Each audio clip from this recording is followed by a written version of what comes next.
Hello students, welcome to MathGet. In this video we are going to start the new topic that is complex variables, right? तो सबसे पहले complex variable में हम क्या क्या discuss करने वाले हैं उसका एक ब्रीफ इंट्रोडक्शन ले लेते हैं और फिर हम स्टार्ट करते हैं हमारा नया topic complex variables. Okay students, देखिए यहाँ हम डिस्कस करेंगे, सबसे पहले स्टार्ट करेंगे इंट्रोडक्शन में डिफाइन से कि complex variable होता क्या है, राइट? हाउ टू डिनोट इसको, इसका नोटेशन क्या है, इसके डिफाइन क्या है, ओके? और साथ ही साथ इसमें देखने वाले हैं कि इसको ज्योमेट्रिकली रिप्रेजेंट कैसे किया जाता है, राइट? और इसी को पोलर फॉर्म में कैसे रिप्रेजेंट किया जाता है, ओके?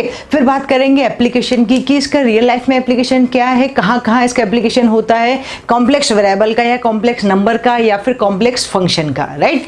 फिर उसके बाद हम देखेंगे स्टूडेंट्स इसमें जो बहुत इंपॉर्टेंट है गेट के एस्पेक्ट से, that is modulus and argument, right? Modulus और आर्ग्यूमेंट मीन्स ये बेसिक है, हम जहाँ बात करें कॉम्प्लेक्स नंबर की या कॉम्प्लेक्स फंक्शन की तो उसका बेसिक है और इसके क्वेश्चंस बनते भी हैं गेट के अंदर, राइट? फिर उसके बाद करेंगे again a very important topic as far as the GATE examination concern, so ये है analytic and harmonic function, right? और उसके बाद the very important topic of the complex, या ऐसा बोलूं कि सबसे ज्यादा वेटेज वाला जो क्वेश्चन बनता है कॉम्प्लेक्स में वो बनता है कोशीज इंटीग्रल फॉर्मूला या फिर रेजिड्यू थ्योरम से, राइट? तो हम इन दोनों को भी बहुत अच्छे से डिटेल में डिस्कस करेंगे. पहले थ्योरम कोशीज इंटीग्रल थ्योरम क्या होती है उसको डिस्कस करेंगे, इसके अंदर पोल्स कैसे निकाले जाते हैं या सिंगुलर पॉइंट्स कैसे निकाले जाते हैं या सिंगुलरिटीज क्या होती है वो डिस्कस करेंगे. फिर उसके बाद हम इसके अंदर रेजिड्यू थ्योरम को देखेंगे और फिर इन दोनों पे बेस्ड गेट प्रॉब्लम को डिस्कस करेंगे, राइट? जैसा कि आप देख चुके हैं अब तक हमारा पैटर्न क्या है किसी भी टॉपिक को पढ़ाने का. सबसे पहले हम उसके कॉन्सेप्ट को देखेंगे और उस कॉन्सेप्ट पे बेस्ड पहले एग्जाम्पल देखेंगे और उसके बाद हम उस पे बेस्ड गेट प्रॉब्लम्स को डिस्कस करते हैं. कुछ हम डिस्कस करने वाले हैं स्टेप बाय स्टेप हम देखेंगे. सबसे पहले डिफाइन से स्टार्ट करेंगे, ओके? तो अब तक जिन लोगों ने हमारे चैनल को सब्सक्राइब नहीं किया है वो सब्सक्राइब कर ले क्योंकि complex is a very important topic as per as GATE examination concern, right? तो अच्छा टॉपिक है और इसको बहुत ही अच्छे से हम आराम से डिस्कस करेंगे, ओके स्टूडेंट्स? तो चलिए स्टार्ट करते हैं डिफाइन ऑफ कॉम्प्लेक्स नंबर या कॉम्प्लेक्स वेरिएबल से. Define of a complex number is nothing but a complex number is a expression of the form. किस फॉर्म का होना चाहिए? a plus ib, right? A complex number is an expression of the form a plus ib. यहाँ अगर आप चाहें तो इसको x plus iy भी लिख सकते हैं, right? Both are the same thing. You can write x plus iy or a plus ib, right? Where a and b belongs to r. r means real number. a और b दोनों क्या है? Real number है. And i और sometimes j, हम उसको कभी कभी j भी बोलते हैं और i भी बोलते हैं, is just a symbol, right? अब अभी तक मैंने यूज किया है word I means a plus i b या एक्स प्लस आई वाई एक स्टैंडर्ड फॉर्म होता है या स्टैंडर्ड एक्सप्रेशन होता है किसी भी कॉम्प्लेक्स नंबर का, राइट? जहां ए और बी या बोले तो एक्स और वाई दोनों में से कुछ भी ले लीजिए तो ए और बी दोनों के दोनों कैसे होंगे? रियल नंबर होंगे. और ये जो आई है जिसको हम कभी कभी जे भी बोल सकते हैं is just a symbol, right? अब इसको थोड़ा और अगर समझे तो ए कॉम्प्लेक्स नंबर जो है या set of all complex numbers की अगर मैं बात करूं स्टूडेंट्स तो C is equals to a plus ib where a and b belongs to r. r means real number. This is nothing but the set of all complex number, right? अब यहाँ एक बात समझने की है कि ये जो एक्सप्रेशन लिखा हुआ है, ये जो आई लिखा है, ये आई क्या होता है इसको समझ लेते हैं. This is nothing but the iota. इसको हम बोलते हैं जनरली आयोटा. अगर जे लिखा होगा तो भी हम इसको आयोटा बोलेंगे, राइट? आई और जे में से कोई भी इसका नोटेशन हो सकता है आयोटा का, राइट? अब आयोटा क्या है और क्यों ये आयोटा आया, राइट? इसको समझते हैं. देखिए स्टूडेंट्स, आई जो है अगर मैं आपको बात करूं सिंपल, जो iota is equal to minus root of minus one होता है या iota is equal to root of minus one होता है, राइट? तो हम एक बात जानते हैं अच्छे से कि अगर रियल नंबर सिस्टम की हम बात करें स्टूडेंट्स तो रियल नंबर सिस्टम में नेगेटिव का या माइनस वन या square root of minus one को हम इवेल्युएट नहीं कर सकते हैं, राइट? तो we can not evaluate the square root of minus one in the real number system, right? That's why need हुई कि इसको हम कॉम्प्लेक्स में लेके जाए, कॉम्प्लेक्स नंबर में लेकर आए हम इसको. तो हमने क्या किया, इस आयोटा इज इक्वल टू या रूट माइनस वन को एक नया नाम दे दिया. एक मैथमेटिशियन था यूलर्स, उसने इसको एक नया नाम दे दिया या उसने एक नया फॉर्म डेवलप कर दिया, एक नया सिंबल डेवलप कर दिया, that is called iota, right? और आयोटा की वैल्यू होती है root minus one. Iota root minus one है, आयोटा स्क्वायर होता है स्टूडेंट्स माइनस वन. राइट अगर आप यहाँ से आयोटा क्यूब निकालेंगे, जैसे मुझे पता है आयोटा की वैल्यू √-1 है, ये -1 राइट। आयोटा क्यूब हम जानते हैं कितना होगा माइनस आयोटा, और आयोटा 4 की वैल्यू कितनी हो जाएगी +1 राइट। तो सिमिलरली आप इससे आयोटा स्क्वायर हुआ, आयोटा क्यूब हुआ, आयोटा पावर 4 हुआ, आयोटा पावर 8 हुआ, 7 हुआ, आप कुछ भी फाइंड आउट कर सकते हैं। बेसिक है क्या, आयोटा की वैल्यू होती है √-1 राइट स्टूडेंट्स। तो बहुत बेसिक सी बात है, ये आयोटा बहुत ज़्यादा यूज होने वाला है a प्लस आयोटा b में, हमारे पूरे कॉम्प्लेक्स नंबर में यूज होने वाला है। अगर आप स्टैंडर्ड फॉर्म में लिखना चाहें तो z is equals to a plus iota b या z is equals to x plus iota y is the complex number. ये बन गया मेरा कॉम्प्लेक्स नंबर राइट। अब इस a प्लस आयोटा b में जहाँ a और b दोनों रियल नंबर है और आयोटा हमारा क्या है, आयोटा इज इक्वल्स टू √-1 है राइट। अब इस आयोटा को जनरली हम इमेजिनरी नंबर बोलते हैं। हम इस कॉम्प्लेक्स नंबर को ज्योमेट्रिकली डिफाइन करना चाहें, मींस अभी हमने देखा ये z या x प्लस आयोटा y ये किस फॉर्म में आ रहा है, या a और b ये किस फॉर्म में आ रहा है, ये सिंपल कार्टेशियन फॉर्म में है। अगर मैं इसको ज्योमेट्रिकली डिफाइन करना चाहूँ, इसका अगर ज्योमेट्रिकल रिप्रेजेंटेशन देखें तो ये बन जाएगा स्टूडेंट्स, ये हमारा रियल एक्सिस है, जो x एक्सिस है उसको रियल एक्सिस ले लिया और जो y एक्सिस है उसको इमेजिनरी एक्सिस लिया है हमने राइट। तो यहाँ ये जो साइड है, यहाँ से यहाँ तक का डिस्टेंस कितना है a है, और यहाँ से यहाँ तक का डिस्टेंस कितना है b है राइट। तो यहाँ ये 0 बन जाएगा, मींस ओरिजिन, तो ओरिजिन से a का डिस्टेंस और ओरिजिन से b का डिस्टेंस ले लिया। और अगर इसको रिप्रेजेंट करना चाहें तो ये z is equal to a plus iota b जो बनेगा स्टूडेंट, ये जो बन रहा है आप इसको ठीक से देख सकते हैं, ये जो बनेगा this is called z is equal to a plus iota b। तो इस z is equal to a plus iota b को जहां हमने रिप्रेजेंट किया है, ये प्लेन कहलाता है कॉम्प्लेक्स प्लेन। कैसा प्लेन है ये, this is the complex plane right या इसको हम आर्गेंट डायग्राम या आर्गेंट प्लेन भी कहते हैं। तो this is also called the Argand plane and the Argand diagram right. तो this is the basic thing, बहुत बेसिक सा कॉन्सेप्ट है ये। Complex number means z is equal to a plus iota b या z is equal to x plus iota y की form हो गई। Application of complex numbers या complex variable की, तो जो कॉम्प्लेक्स वेरिएबल्स का या कॉम्प्लेक्स नंबर्स की बेसिक एप्लीकेशन है वो है बहुत सारे साइंटिफिक एरियाज के अंदर। इसका बहुत यूज होता है साइंटिफिक एरियाज में। अगर हम बात करें मैथमेटिक्स की, वहाँ यूज होता है। अगर हम बात करें फिजिक्स की, वहाँ पे भी यूज होता है। अगर हम बात करें इंजीनियरिंग की, तो वहाँ पे भी कॉम्प्लेक्स प्लेन या कॉम्प्लेक्स नंबर यूज होता है राइट। इवन बायोलॉजी के अंदर भी कॉम्प्लेक्स नंबर या कॉम्प्लेक्स प्लेन यूज होता है। लेकिन हम सब इंजीनियरिंग की बात कर रहे हैं, यहाँ इंजीनियरिंग मैथमेटिक्स की बात कर रहे हैं। तो अगर हम बात करें इंजीनियरिंग के अंदर यूज ऑफ कॉम्प्लेक्स नंबर की या एप्लीकेशन ऑफ कॉम्प्लेक्स नंबर की, तो यहाँ जनरली यूज होता है सबसे पहले सिग्नल्स प्रोसेसिंग या कंट्रोल थ्योरी के अंदर।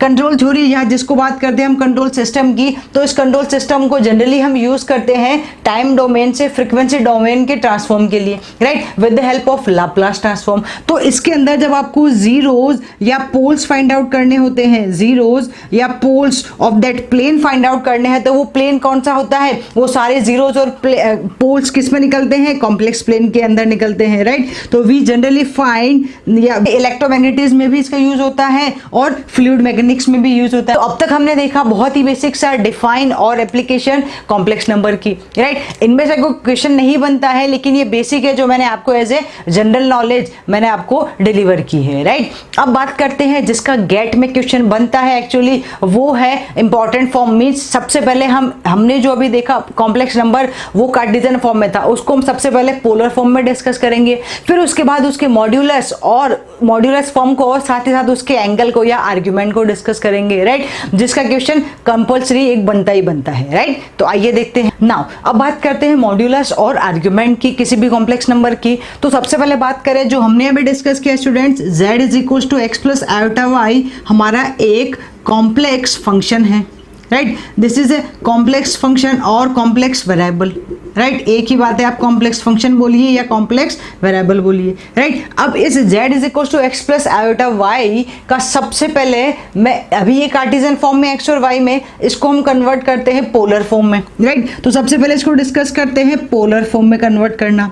इस पोलर फॉर्म को हम बोलते हैं students modulus amplitude form. This is polar form और modulus amplitude form right, both are the same thing. आप चाहे पोलर फॉर्म बोले या मॉड्यूलस एम्पलीट्यूड फॉर्म बोले, एक ही बात है राइट। अब कैसे कन्वर्ट करेंगे इस कॉम्प्लेक्स नंबर को, इस कॉम्प्लेक्स फंक्शन को पोलर फॉर्म में? तो हम जानते हैं अगर हम x के प्लेस पे रख दें r cos थीटा और y के प्लेस पे रख दें कितना r sin थीटा, तो ये जो हमारा कॉम्प्लेक्स नंबर है ये कन्वर्ट हो जाएगा z is equal to r cos theta plus iota r sin theta में, राइट। यहाँ से r कॉमन ले लेंगे तो ये बन जाएगा cos theta plus iota sin theta, right. और z इज इक्वल टू बन गया r cos theta plus iota sin theta. This is nothing but the polar form और the modulus amplitude form of the complex function या complex variable that is r cos theta plus iota sin theta, right. अब ये जो r है student, ये r होता है किसके इक्वल?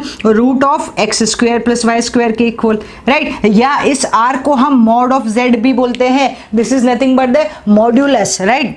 तो इस r को आप ऐसा भी बोल सकते हैं मॉड्यूलस, राइट, या मैग्नीट्यूड, ओके। तो मॉड्यूलस ऑफ z या r is equal to x square plus y square root में, राइट। तो r is equal to root of x square plus y square हो जाएगा, ओके।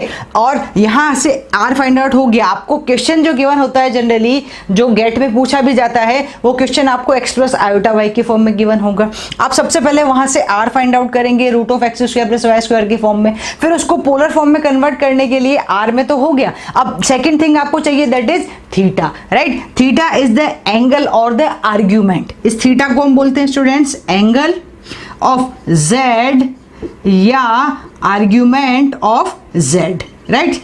एंगल ऑफ z या argument of z, और इसकी value होती है tan inverse y by x, right. So this is nothing but the tan inverse y by x. ये भी आपको ध्यान रखना है, इसका क्वेश्चन बनता है, राइट, क्योंकि ये बेसिक है, ये सब आपको बहुत ज़्यादा यूज होने वाला है। बेसिक छोटे छोटे क्वेश्चन आ सकते हैं इसके, ओके। और ये हो गया हमारा r या modulus that is root of x square plus y square.